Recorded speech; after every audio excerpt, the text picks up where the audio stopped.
E aí, sejam muito bem-vindos a mais essa discussão aqui no Estudaí. Hoje, o papo é sobre como dominar o próprio dinheiro, criando uma planilha de orçamento. Para quem já chegou no fim do mês e pensou, ué, para onde foi minha mesada? Esse é o lugar certo. Bora descobrir juntos como tomar as rédeas das finanças de um jeito bem simples e visual. Beleza, então. Olha só o nosso roteiro de hoje. Primeiro, a gente vai encarar o dilema do dinheiro. Depois, vamos desvendar o poder das categorias. Aí, partimos para a prática com sua planilha, seu controle. E para fechar, tem uma dica para professores e a nossa despedida. Então vamos lá. Vamos começar com uma situação que, olha, quase todo mundo já passou. A grana entra, seja mesada ou primeiro salário, mas parece que some, desaparece, e aí fica aquela pergunta no ar. Gente, o que eu fiz com o dinheiro todo? É familiar, né? Para a gente entender melhor, vamos conhecer o Carlos. A situação dele é a seguinte: ele ganha R$ 150 de mesada e tem um monte de planos. Quer juntar uma grana para comprar um brinquedo, quer sair para lanchar com a galera e ainda quer ajudar um pouquinho em casa. O desafio é como fazer esses R$ 150 darem conta de tudo isso. Pois é, e essa situação do Carlos leva a gente para uma pergunta muito importante. Será que uma coisa simples, como dividir o dinheiro em grupos, em categorias, pode ser o segredo para ele e para qualquer um de nós finalmente entender para onde a grana está indo e assumir o controle? É isso que a gente vai ver. E aqui está a grande virada de chave. O poder de categorizar. Pensa nisso como dar uma missão, um propósito para cada real que a gente tem. Chega de dinheiro perdido por aí sem rumo. Mas tá, o que significa categorizar? É simples, é dar nome aos bois. É você juntar os gastos que são parecidos para conseguir enxergar um mapa do seu dinheiro.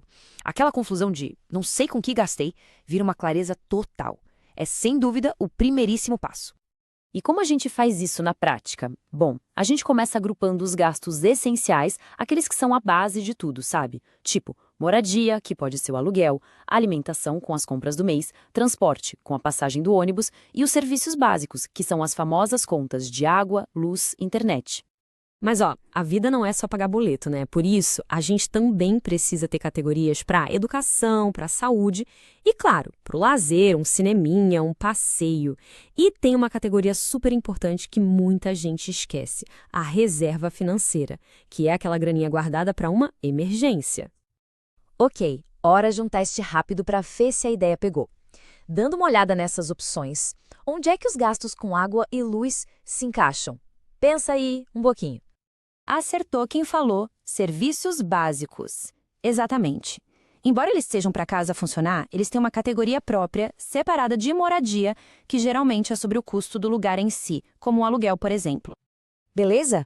Com as categorias na cabeça, chegou a hora de conhecer a ferramenta que vai juntar todas essas peças e transformar a bagunça em organização. A boa e velha planilha. E olha, montar esse painel de controle financeiro é bem mais fácil do que parece. São basicamente 4 passinhos. Primeiro, listar tudo o que se gasta. Segundo, jogar cada gasto na sua caixinha, na sua categoria. Terceiro, usar as fórmulas da planilha para somar tudo. E quarto, o mais importante, analisar o resultado para ver o que sobrou. Tudo começa com algo assim, ó, uma tabela em branco. É a estrutura básica para a gente começar a organizar as coisas, com colunas para dizer o que é o gasto, de qual categoria ele faz parte, uma descrição e o valor. É o nosso esqueleto. E pronto, a mágica acontece quando a gente preenche tudo. Num piscar de olhos, fica super claro para onde o dinheiro foi. Para o Carlos, por exemplo, agora ele consegue ver exatamente quanto sobrou para o brinquedo depois de pagar os lanches. A bagunça vira clareza. É o poder da organização. E agora, uma dica bem rápida e prática para os professores que estão nos assistindo e pensando em como levar essa atividade para a sala de aula de um jeito legal e que engaje a turma. A ideia é fazer disso um trabalho em grupo. E nem precisa de computador, viu? Dá para fazer no caderno mesmo. O professor pode dar uma lista de despesas e os grupos têm que organizar. Mas o mais legal vem depois, a discussão sobre o resultado, sobre o que ele significa e onde daria para economizar.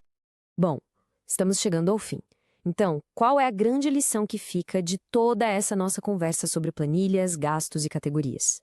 A mensagem principal é esta: organizar o orçamento não é sobre se restringir, é sobre ter poder. É ter o controle nas mãos para fazer o dinheiro trabalhar a nosso favor, para a gente conseguir alcançar nossas metas, sejam elas um brinquedo novo ou uma viagem dos sonhos. E para encerrar, fica aqui uma reflexão. Pense um pouco em como o simples hábito de vez em quando, dar uma olhada no orçamento pode se tornar a melhor ferramenta para a gente achar jeitos de economizar e planejar um futuro mais tranquilo. Obrigada por assistir. Se este conteúdo ajudou de alguma forma, não se esqueça de curtir, compartilhar e se inscrever no canal Estuda Aí. Nós do canal aguardamos você no próximo vídeo. Até mais!